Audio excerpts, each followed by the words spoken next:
Humane AI pin starting at $6.99. Orders begin in just a couple of days here. Well, let's learn some more. It's a blank screen. This is exactly why I'm starting UX UI. I want to be able to design responsive websites for mobile applications that I'm sure there's got to be something here. Well, we can't really see much about it. Yeah, okay, well, the website's... oh, man. So that's essentially what the pin is. It's a little device. Not the best image, but hey, if their website actually worked, maybe it would look a little bit better. It's a pin that you attach to your body. There's a magnetic pack behind it, and the pin has a camera pin. It's really just a small little device and a little light. And the trust light lets you know, hey, it's on right now. It's sharing data. And essentially, this reminds me of an idea I had when I was a little boy. I always thought, we wear rings, whether we're married or for fashion, or a lot of people wear jewelry, right? And there was like these mood rings. And when that came out, I was thinking, how cool it would be to have like a ring where you just swipe and it's like a hologram. And it's like a little teeny tiny image. But back then, there were certain holograms that existed, not for rings or whatever, but just like massive holograms for like, I don't know, events and whatever. And I was thinking that'd be the coolest thing in the world if you could design a ring that, first of all, it connects with like your Bluetooth audio. I remember back when you had these giant Beats headphones and you wanted just for them to be Bluetooth, right? And when the AirPods came out, I was like, oh my God, finally they've come out with this. I was a little boy. I had no idea how to even create this stuff. I started researching it and I realized it's very complex. It needs some money, especially if you have no idea what you're doing. So at the ripe age of 12 years old, obviously, it was just an idea. And I'm very happy that people are actually taking these ideas somewhere else. But I'm glad I'm not the only person. I'm sure there's millions of people who had this idea. But it was a very cool idea that in its inception, you have a ring where obviously this takes it the next step further. You're able to talk to it, and it's able to research food. Where, for example, you show in front of the camera, hey, I'm holding an apple. This apple has nutritional value, blah, blah, blah, and it's like a little laser that projects onto your hand. It's almost like you had a smartphone, but it's supposed to be the first thing to replace your smartphone, where you're going to have a mobile number attached to it. It starts at $6.99. It's going to be $24 monthly subscription. It's partnered with T-Mobile, and I'm sure that's for the data or whatever, where you're able to use it like a phone in terms of calls and communication, and it's able to read your emails. It's able to show you nutritional content on food. I'm sure there's probably going to be ways to interact with it as a developer, designer, whatever, in the future to actually create like apps and stuff through it. Right now, it's pretty basic. Technically, it can act like a search engine where you're able to talk with it and ask it questions or whatever. And it's a pretty cool concept. It's basic. It's a toy. It's made in infancy, but that's just the beginning. It's the first step. It was created by 2X Apple developers or designers or whatever, engineers, who cares?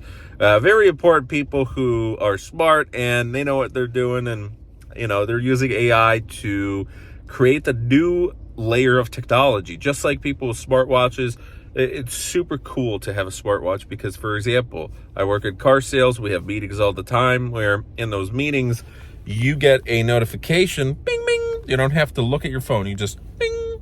Hey, come downstairs. There's a sale. Boom. Just because of your smartwatch, you gain an extra sale, which could give you an extra $200. And some of these smartwatches cost even less than $200. Was it a worthwhile investment? Heck yes. If that just happens one time, 100% worth it. And I've seen that happen before. We have a salesman smartwatch, bing, bing, boom, immediately goes downstairs. He knows what's going on. I don't have that. I have to look at my phone. And, in a meeting, you can't really do that. I mean, you can, but it's unprofessional, right? So stuff like that, where this goes the next layer. Yes, most people are probably never, ever going to play around with this. But, I mean, imagine like the second or third version of this, where it's based on OpenAI. It does use ChatGPT-4. There is a operating system to it. I think it's called like Cosmos. There we go. It's designed to route your queries to the right tools automatically rather than asking you to download and manage apps. which is pretty cool, where we're heading towards a society, just like with Volvo, for example. Our infotainment automatically downloads. You don't even have to bring it to service anymore. It just, boom, here's a notification. You got the new software update. You want the YouTube app, boom, download it. Everything's easy now. And it's all about convenience at the end of the day. You won't have to look around for applications, and it's not always on. That's why it has the trust light to let you know that it's recording and actually being in use. But to activate it, you just tap it and like swipe down across it, and it turns itself on, which is pretty cool. And that's one thing that a lot of people are scared about, because with these Google devices, all you have to say, for example, inside a new Volvo, hey Google, and boom, it activates. Hey Siri, boom, it activates, right? It only weighs 34 grams. It's really lightweight. For something that could potentially translate, I mean, this could be huge for Forders who are using this. And yeah, it's pretty expensive right now. But again, as technology gets more efficient, as it's easier to produce these devices, you might see them just like smartwatches in the future, where you can purchase something from Alibaba, probably a cheap version of it for like $50, but actual legitimate ones selling in America in the future. I can already see it for $200, and this is going to be amazing. You're a foreigner visiting a new country, bing, bing, and you don't know what food you're eating, bing, bing. It lets you know everything. It shows you like a little laser on, it's like an imprint on your hand. You don't have to constantly use it as a phone. A lot of people are very excited because there's this new wave right now. My friend really enjoys this stuff, where unfortunately we live in a world of distractions and social media and internet, and everything's very, there's a lot of sinful stuff out there, and it just, your dopamine system, it's overloading your dopamine, and you feel like crap after all of this. You're addicted to social media, you're addicted to the internet, to video games, to adult content, to all this stuff out there that's really just trashing your life and distracting you. And this is potential technology. Yes, it's more technology that can solve your current technological addictions. As in, okay, get this. You can maybe use your phone for now, but in the future, this will replace your phone. I know it's in its infancy, but let's say it's 10th generation. It replaces your phone. You won't have to use it as much. It's only going to give you the most important content. And in the future, instead of just translating and reading your emails and whatever, you're actually able to talk to it. It's like an assistant, kind of like Google Glass, where right now it is a little bit of a gimmick. It's kind of like VR, Google Glass, and a little bit like some smartwatches out there. But if done correctly, 10, 15 years from now, it's going to be an amazing system where you could use it for everything. Hey, whatever the program's going to be called in the future, let's just say, hey, Humane, bing, bing, hello. So, listen, I'm on a math test, and I haven't studied at all. I don't know what's going on. Please help me learn calculus in 2 minutes. Actually, help me cheat. Bing, bing, bing, no problem. We got it. Okay, I'm just kidding. But you could definitely have some amazing advantage in work, in school, for just average daily life. Hey, I don't like this person. Can you find ways to, whatever. I'm just joking. But there's going to be so many amazing features. Just like with the phone, imagine, go back 20 years. Forget about what you're using right now. iPhone 14, 15, the latest MacBooks, all this stuff. Forget about that. Remember your flip phones? Remember Motorola, Razr, chocolate phone, LG, life is good. I had an LG. I remember playing the little tunes. Bing, bing, bing. I love that stuff. And just go back before you ever got your first iPhone or Android. I remember when I got my first iPhone 3G. Oh man, I love that thing. I loved applications. I remember I had to jailbreak that, and it was just crazy. At that time, my mind was blown. I was like, oh my God, I want to find out how to create apps.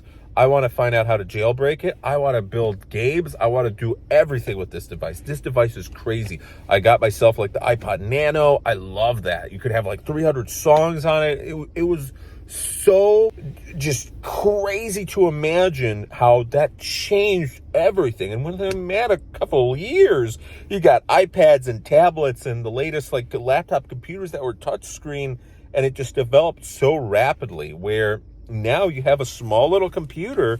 This is huge for developing countries because new technology, a lot of us are privileged in America where we have access to high-speed internet. We have access to cheap computers. But maybe for a country like India where you suddenly have hundreds of millions of people that will have access to the internet, and they're waking up, and there's other countries out there, huge amounts of the population can't afford the latest phones. They don't have high-speed internet. Well, obviously, AI is going to help with that eventually, where you have to design a system where you don't necessarily need a phone. You could just have a little device, obviously not for $700, no one's going to be able to afford that. But if you have like a cheap version of this for $50 where it makes your calls, it reads your emails, it can translate stuff, it can do this, it can guide you directions, it could help you potentially get that interview, write a resume, send like actual stuff related to potentially getting a job. Hey, can you find me this apartment where I want to rent it out? Hey, can you help me book this plane ticket? It's going to be like a little virtual assistant where suddenly it will unlock someone's life. Oh my God, I grew up in a village and suddenly I have this device. I see everybody's wearing it. What can it do? You could ask it anything and it will find you a solution. Boom, boom, boom. Hey, do you want to start a bank account? Not a problem. Let me just call the bank for you. Let me, virtual assistant like crazy. Obviously, we're a very long distance from that. But this is really cool. This is, at the end of the day, maybe I'm just ranting here, but this is technology that I was waiting for, and I see it, and I know this is going to be huge. But right now, it's going to be like crypto. At first, it's just a couple nerds just playing around with it, but it's in its infancy. It's a very cool item. If I was rich, I'd buy it. I honestly would buy it. I'd love to play around with it. Obviously, I'm not. I'm broke, so I cannot have that as a Christmas gift unless someone gives it to me. But I would really love to just play around with it and see what updates they could come up with. So it is pretty cool. And then before we end the video, let's actually, go into some technical stuff. So the pin itself is 34 grams. It has a little battery booster that you can pin it to. There is a built-in camera. It's 13 megapixel. It can capture video as well, which that's huge for vloggers, for people who are traveling. Honestly, I would like that. The Google Glass idea, that was pretty cool too. And you could begin your pre-orders November 16th. So, man, I mean, the first shipments will be 2024. Obviously, they're probably still working out the kinks. It's in beta, but pretty exciting. Anyways, what are your thoughts? Let me know. You have a good rest of your day. Thanks for watching. Take care. Bye.